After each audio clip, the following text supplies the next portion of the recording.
Brought to you by PrayLatin.com, makers of prayer cards featuring complete English phonetic renderings of Latin pronunciations. It's rare these days that Bishop Athanasius, the auxiliary bishop from Kazakhstan whose name sets off some weird problems with our host whenever I say his last name, gave an interesting interview with Catholic Family News a day or so ago, and it's eye-opening because he repeats what many of us have been saying about the Synod of Bishops, that it is a break from the history of the Church and how authority in the Church is properly understood. He states his case in a far more eloquent language than I or most of the other Catholic commentators you probably watch have been saying, which is of course typical for Bishop Athanasius. He is far more eloquent than I am.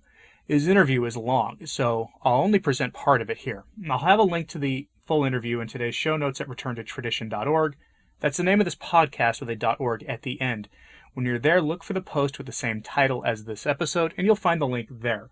Or just go to Catholic Family News website directly. The interview is worth your time to read in full.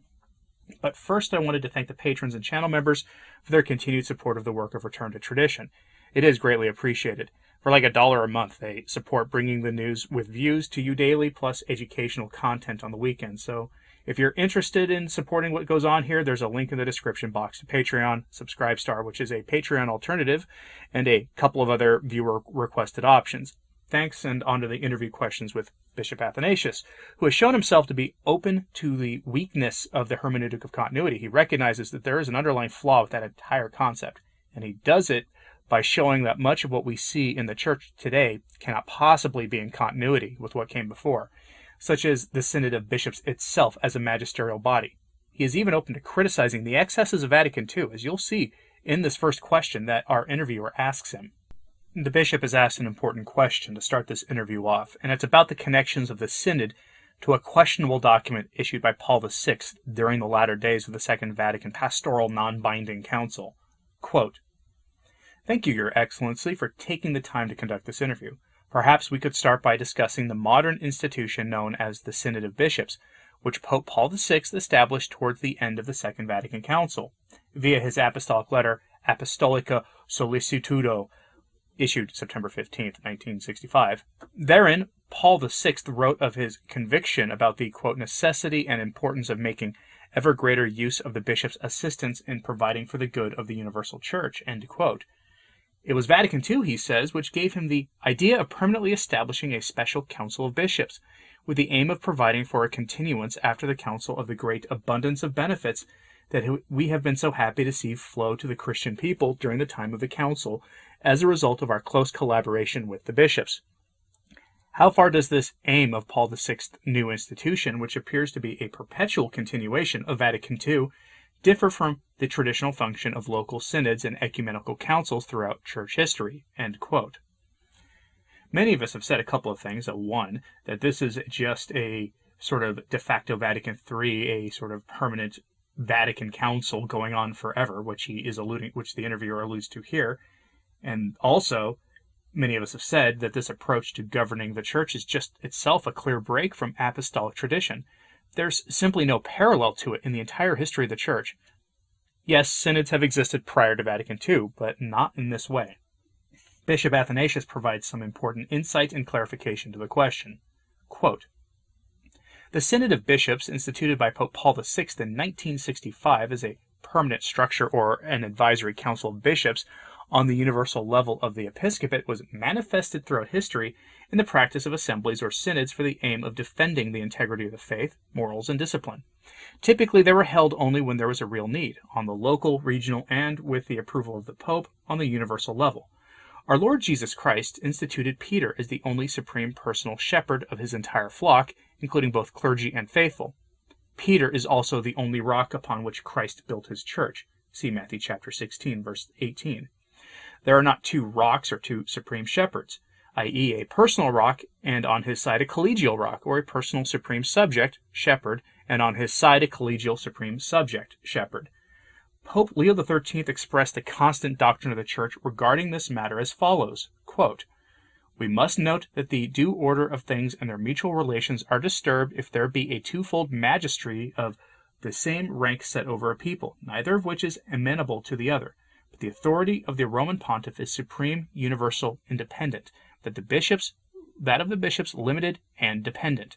It is not congruous that two superiors with equal authority should be placed over the same flock." End quote. Now, Bishop Athanasius has more to say about this, and I will get back to it in a moment, but here I want to highlight something rather critical. The Synod of Bishops, any synod, be it the current Synod on Synodality or the Amazon Synod or any of the rest of them, are a break from church teaching. The synodal structure itself undermines the authority of the papacy, not of a particular pope in isolation, though that would be bad enough. It is an undermining of the papacy itself as an office, as the supreme office of the church. This is the error of collegiality, which is rooted in several movements rejected by the church over the course of history, all of which were undermining the authority of the supreme pontiff. The error of collegiality was rejected formally in the First Vatican Council in an infallible statement that reads as follows, quote, "If anyone therefore should say that the Roman pontiff has only the office of inspecting or directing, and not the full and supreme power of jurisdiction over the whole church, not only in matters of faith and morals, but also in matters concerning the discipline and rule of the church throughout the world, or that he has merely the principal part and not the full plenitude of this supreme power, or that his power is not ordinary and immediate, whether over each and all the churches, or over each and all the pastors and faithful, let him be anathema." See De Ecclesia Christi, Canon 3. We, therefore, adhering faithfully to the tradition received from the beginning of the Christian faith, for the glory of God our Savior, for the exaltation of the Catholic religion and the salvation of Christian people, teach and define as a divinely revealed dogma, that the Roman pontiff, when he speaks ex cathedra, that is, when discharging his office as pastor of all Christians in virtue of his supreme authority, he defines a doctrine concerning faith or morals to be held by the whole church. He then, by the divine assistance promised to him in blessed Peter, enjoys the infallibility by which the divine Redeemer wished his church to be endowed when defining a doctrine of faith or morals, and that therefore such definitions of the Roman pontiff are irreformable of themselves, and not by the consent of the church. Wherefore, if anyone should presume to contradict, which God forbid, let him be anathema. See De Romani Pontificis Infallibili Magisterio, subsection 4, canon 4. End quote. Now, some may say that this isn't a bifurcation of the authority of the Pope, what Paul VI was doing. But Paul VI himself said that there was need to share authority in the church with the bishops. He attempted to go right up to that limit of what would be permissible in writing, and he did it in an ambiguous way, leading to more ambiguity, and bishops ignoring orthodox teaching and ruling from popes since the council on all manner of issues has followed. That has just been undisputable. But Bishop Athanasius continues his thought on this. Quote, Cardinal Charles Shawnee gave the following masterly explanation. Quote, "The bishops taken collegially by virtue of a straight union participate in the universal jurisdiction, which remains in its own place in the sovereign pontiff. They jointly exercise with him the acts of the supreme jurisdiction. The supreme and universal jurisdiction resides entirely first in the sovereign pontiff. It communicates from there at the episcopal college, which is united to him. A bit like life, which is first of all in the heart, communicates itself from there to the whole organism. It can be exercised either only by the sovereign pontiff, either by him in solidarity with episcopal colleges dispersed in the world, the ordinary magisterium, or assembled in a council, a solemn magisterium. It is unique, but has two residences, one in the sovereign pontiff, the other participated in the episcopate taken collegially. It would be more precise theologically to speak of the different modes of the exercise of the one supreme power in the church, i.e. the personal mode by the Pope alone, which is the ordinary way of governing the church, and the collegial mode, when the Pope formally associates to the supreme acts of governing and teaching also the College of Bishops. The Pope is not strictly bound to associate in a permanent way the College of Bishops in the acts of the supreme governance. Even though the episcopate has a collegial character, according to the divine constitution of the Church, the Pope must be free to decide the modes, circumstances, and frequency of such collegial acts, which depends on historical circumstances and the concrete needs of the time. A teaching which claims there is on the side of the Pope another permanent subject of supreme power as a collegial organ, even though presided over and governed by the Pope, restricts in some way the freedom of the Pope and makes him feel obliged to permanently involve the entire episcopate in the supreme governing of the Church. The term synod, chosen by Paul VI, also contains some ambiguity, since the expression sacre synodos, sacred synod, is also an official designation of an ecumenical or general council. End quote. Ambiguity upon ambiguity. Now let's put this in the context of the German or Australian bishops. They clearly believe they possess governing power in the Church as a body that is on par with that of the Pope, and thus they believe they can change the deposit of the faith to get with the times, to fit the needs of the modern world. Or, to borrow a phrase from Vatican II, they believe they can open the windows of the Church to the world and let some fresh air in the form of new ideas that the world is promoting.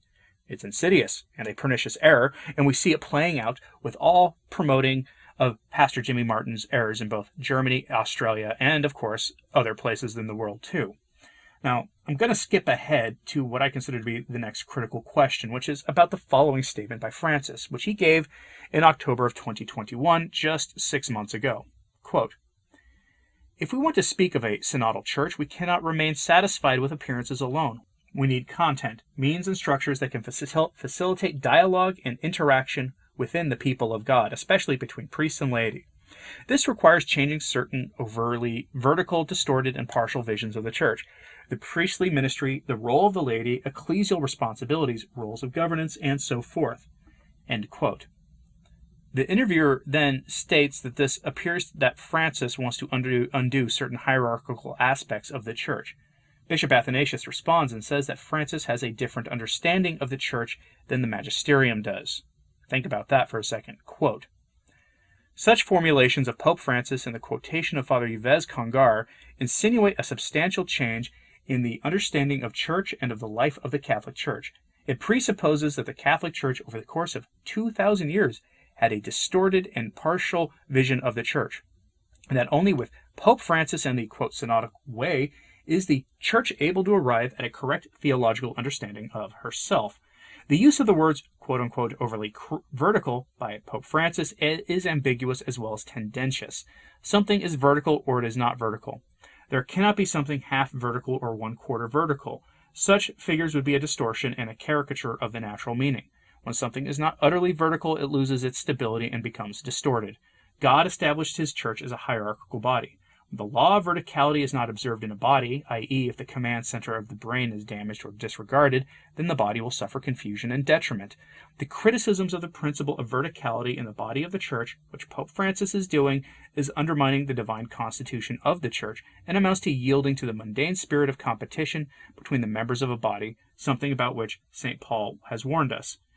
In a body there are, in virtue of its natural constitution, substantially different parts. Some are more visible and responsible for governing, while others are more hidden and in need of governance. God gave to his Church a clearly vertical constitution. Quote, "And God has appointed in the Church first apostles, second prophets, third teachers." See 1 Corinthians chapter 12, verse 28. Regarding those whom God has appointed to positions of authority, Pope Leo XIII taught, quote, "These then are the duties of a shepherd, to place himself as leader at the head of his flock, to provide proper food for it, to ward off dangers, to guard against insidious foes, to defend it against violence. In a word, to rule and govern it." End quote. See the encyclical Satis Cognitum, paragraph 12, which I have on this channel. End quote. So what did you think of the interview? If you want to read the full interview, check it out at Catholic Family News or through the link found in my show notes at the newly remodeled returntotradition.org. Please excuse our mess, it's a work in progress. But is Bishop Athanasius correct in his assessment that this is all rooted in a serious error from Vatican II? Or is the Synod of Bishops perfectly orthodox and he is the one in error? Or maybe something in between? Well, let me know your thoughts in the comments, please, and like and subscribe if you haven't. It really does help. And again, thank you to the patrons for your continued support of the work we do here at Return to Tradition. It is appreciated. As always, pray for the Church. I'm Anthony Stine. Ave Maria.